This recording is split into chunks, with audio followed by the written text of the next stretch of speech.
Buenos dias, hola mi gente. This is Julio with his daily chats, or now basically becoming weekly because I gotta catch up on a whole lot of work on a personal business. As you know, I own three businesses. One of them is totally dead, which is my translation business. So I'm basically focusing on my baby, which is Latino sports. Guest houses, nothing is going to happen until this pandemic moves away so they can get more tourists coming back to New York and people moving also into Puerto Rico around the island and wanted to stay in, my guest house over there. So in the meantime, right now, I'm focusing a lot of my attention on Latino sports. If you want to get more information, go to latinosports.com. We're the only ones that are basically doing something with the players in terms of we are giving the awards that we give every year, the Latino MVP Awards, the oldest and most prestigious awards given to Latino baseball players for 30 years. That's going to be the subject of my future book about the businesses that I've started. So if you want more information about that, go to latinosports.com and see some beautiful stuff that we're doing with some of the players todavía. But on this particular chat, I just want to talk about yesterday, man, the ending of the Democratic National Convention. And I've been watching it, hearing it for the last couple of days. And I just got some issues with it. I think the music of Curtis Mayfield, the music of Prince, all the music talking about revolution, talking about change, talking about, uplifting, moving on up. Great stuff subliminally, but the words coming out ain't convincing me nothing other than the fact, like, I think Howard Jordan said it best, una telenovela. Bottom line is that I have a couple of concerns. One of them is that as though Biden gave a very good speech, I got to give him credit. Whoever wrote that speech, kudos. He delivered it with passion, and I think he might have converted more people over to say, hey, we got to do this, even if they weren't thinking of voting for him. Which, by the way, if anybody's thinking of voting for Trump, I mean, please, por favor, wake up and smell more than the coffee. But we all are clear, Trump got to go. Fascism in this country cannot continue to, root. Fascism has been rooting in this country for a while. Trump just gave it some fertilizer and it's spreading like wildfire. Some people still don't feel it. It's like some people don't really get it. Like they don't get the issue of the pandemic. People still don't wear masks. Some people think it's party time. Well, the same thing with fascism. It's like you put that frog in that water and it's cold and you just begin to slowly heat it until the frog dies because they don't feel the effects of the heat that's coming on them. Well, we haven't been feeling the effects of this fascism that's been growing in this country for a while. And no hay mal que por bien no venga. And one of the good things about Trump is that he brought it out. If you don't see it now, forget it. So we got to get this maniac out of the White House. So I'm all for that. But I'm also for the fact that let's not all just get, sideswiped into this whole understanding that Biden is the progressive president that we all wanted. And there's a lot of conversation about that. There's even a comment saying that if he gets elected, he'll be the most progressive president since Roosevelt, right? FDR, I'm sorry. So the bottom line is that I don't agree with that. I don't agree with that at all. I don't think Biden is that person. I never believed that he was that person. I've always been a Bernie supporter. I did believe that Bernie could have and would have beaten Trump. But the whole shifting of the whole paradigm shift that had to take place in terms of, how to elect a person like Bernie by bringing out some main issues and hitting them straight on, that wasn't going to take place. People were afraid of that. People thought that, the best way to get rid of Trump was to bring in a guy like Biden. So a guy who wasn't even in it became, and now he is it. He is the Democratic nominee for president of the United States. And I believe people do change. I have friends of mine who've been, negative in the past, and now they're very positive. Still keep my eye on them, though. But the bottom line is that, yeah, people do, change, and we should give everybody a chance to change. And I think that some of the things that he has come across, thanks to Bernie, I think Bernie has helped him move more to the left. But I don't have the faith that that is the issues that are really going to change this country.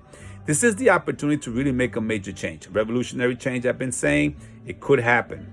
Not in terms of destruction and bring everything down and rebuilding. No, I'm not talking about that type of revolution. I'm talking about revolution of thought. For example, in the convention, no one ever spoke about some of the major issues. Like, for example, the military-industrial complex. Nobody talks about the military. Nobody talks about the fact that 56 cents of every dollar of the federal budget goes to a military industrial complex. For what? For what? It ain't for us. It's to maintain a certain oligarchy, super rich on every year, changing the style of plane, changing the style of machine gun, changing the style of a ship, changing this, changing that, and looking for incursions around the world to test these things that they're building, these missiles. Every missile, $1 million, right? So you fire 10 missiles, that's $10 million. And then, the guidance systems made by Westinghouse and the whole bunch of other radar. And I mean, all these companies are making so much money off the military-industrial complex. God forbid, then there's a war, they make even more money. They've been pocketing so much money, and none of that is trickling down to where it should be. So when we talk about defunding the police and putting some of that money into, other areas of the police that could help bring down this issue of police brutality and at the same time address some of the issues of poverty in our community, well, hello, why don't we do it at a national level? And no one is talking about the military-industrial complex and the abuse of power that they presently have in terms of our budget and where that money should be going. I didn't hear none of that. I didn't hear none of the fact about how to address poverty as a whole, the whole issue of healthcare. Biden is not for universal healthcare, but yes, he is for some degree in terms of, moving over a little bit more. You heard some rhetoric here and there. I'm not convinced, but it's going to be better than not having anything, right? So, okay, I'm open to that. But then the other issue is addressing the issue of poverty. You're not going to address the issue of poverty unless you deal with what I said. One, the military-industrial complex, where all that money is going to. Two, you're not going to address the issue of poverty in this country when you continue to give banks and Wall Street the incredible benefits that they're getting at the expense of who? Let's face it, folks, all that extra money that's going to Wall Street and to the banks in los chanchullos that they have had and have been multiplied by tenfold by Trump. Well, all that extra money could have been easily going down to the communities where we live, where our communities live, to help build the infrastructures, develop the jobs, teach people how to eat healthy, bring more healthier foods. Got to get Monsanto, got to get, all that, genetic engineering into our foods, out of our foods. And you want to see that at its height, come to areas like the South Bronx. Why are we one of the most unhealthiest boroughs? The most unhealthiest borough, but one of the most unhealthiest areas in this country. Well, just walk the streets of the South Bronx and you see, go into any supermarket in the South Bronx and see the type of foods that they're giving out to people to sell. That's incredible. That's all the majority of the poisons in this country that's in our food. How do you deal with a pandemic? Yeah, we got to get a vaccine. People pushing for that. Billions of dollars given, to companies, even like one that doesn't make vaccines, like Kodak, to be able to make a vaccine. They had never even made anything close to that. But anyway, that's another story. But that's going on all over the place while we're paying attention to Trump's tweets. All these things are taking place behind the scenes. Well, instead of focusing on that, why don't we pull some of that money out of the military-industrial complex, pull some of that money out of what Wall Street and the banks are ripping off from the average American Joe Blow worker, right? And invest some of that money in educating people about eating, because eating is the bottom line to health. It's not about vaccines. It's not about medications. It's not about taking pharmaceuticals since the minute you're in the womb until the tomb, which is what they want. It's about eating and what we put in our bodies. If we don't put proper foods in our bodies that is free of chemicals, that is free of things that our body cannot digest, then we're always going to be sick. And our immune system is always going to go down. And if you add to that the other poisons that they're adding, the sugars and everything else that they have, that's created the obesity, the diabetes, the high blood pressure. Pandemics come and guess what? We're going to be hit hard.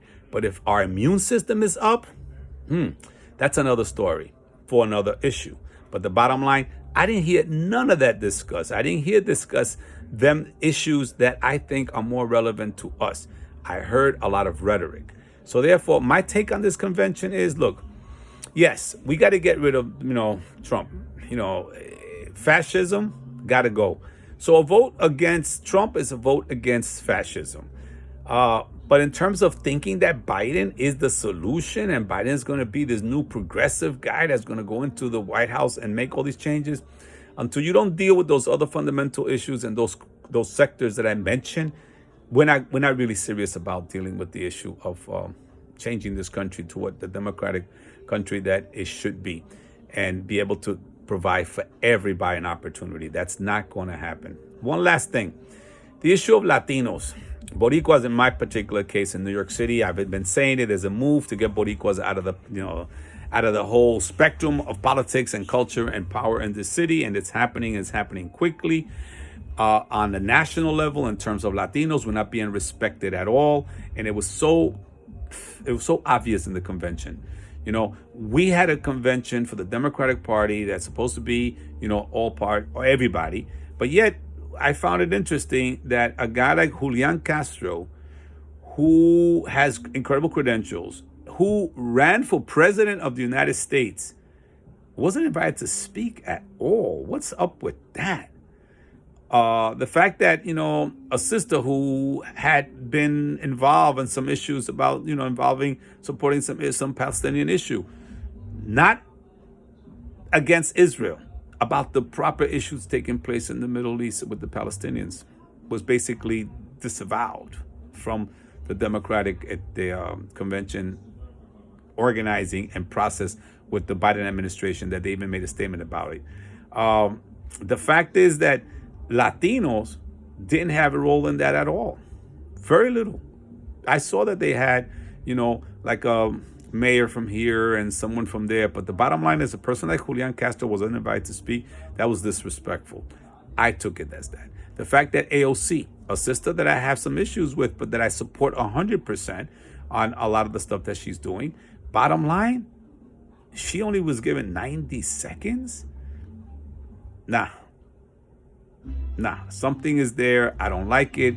The disrespect of our community goes beyond, and somebody got to speak up. So I'm just bringing these points out. There's no other alternative. Yes, we got to get this guy out of the White House. But to me, Biden, I don't think he's going to be the solution, but he is going to be the solution that we have right now to get rid of Trump. So those of you who want to vote for Biden. Please, if you know anybody who's even thinking of voting for Trump, and I have met one or two, and thank God I convinced one, una boricua, I'm not going to mention, but bottom line, I convinced her that she ain't going to vote for Trump. She's going to vote for Biden. If you could do some of that, fine. Me personally, I don't know. I just might write in Bernie Sanders. Ciao.